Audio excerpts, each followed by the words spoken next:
আফ্রিদি ভাই, আমরা কিন্তু গল্পে শুনেছি যে একটা পাকিস্তান ফ্যান কিনলে নাকি 15, 20, 25 বছরের মধ্যে কিন্তু সেই ফ্যানটা ধরা লাগে না।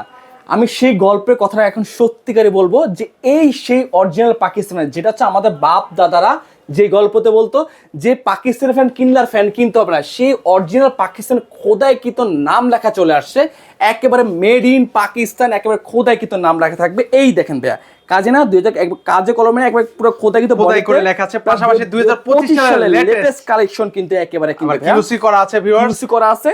আর মনে হচ্ছে দেখতে যে মনে হচ্ছে যে দুবাই 22 ক্যারেট গোল্ডের মধ্যে দেখতে এতটা চমৎকার কিন্তু প্রত্যেকটা ফ্যান কিন্তু রয়েছে। এই কালারটা দেখছি সেটা হচ্ছে ডোকু প্রিন্ট করা হয়েছে। ডোকু প্রিন্ট মানে কি দামি দামি গাড়িতে যেসব প্রিন্ট করা হয় ঠিক এখানে কিন্তু একই প্রিন্টটা করা হয়েছে। এই প্রিন্টটা কিন্তু কখন আপনার নষ্ট হবে না, প্লাস সাইড দিয়ে কোনো জং মরিচ আসবে, কোনো এন্টি টাচ বলা যায়। এখন আর মা বোনদের ফ্যান মোছামুছির দিন শেষ। আমাদের এই ফ্যানে ব্যবহার করা জাপানিজ ডাবল বল বেরিং 380 RPM, ও পার মিনিটে 380 বার রান করবে। প্লাস প্রত্যেকটা পাখা ছাপ্পা, নিচে পাখা 4টা পাখা থাকবে। কিন্তু বেসিক্যালি কিন্তু আমাদের বাসা বাড়িতে কিন্তু স্ট্রেট পাখা থাকে, যেটা হচ্ছে বাতাসটা খুবই নিচে আসে। এই জন্য পাকিস্তান থেকে তরল হিসেবে পাখা করে দেওয়া হয়েছে, যেটা বাসার কোনায় কোনা পর্যন্ত বাতাসটা পৌঁছাবে কিন্তু।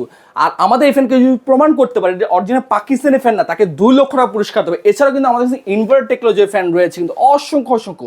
ওয়ার্ডার করতে বা বিস্তারিত জানতে হলে আমাদের স্ক্রিন নাম্বার যোগাযোগ করবেন।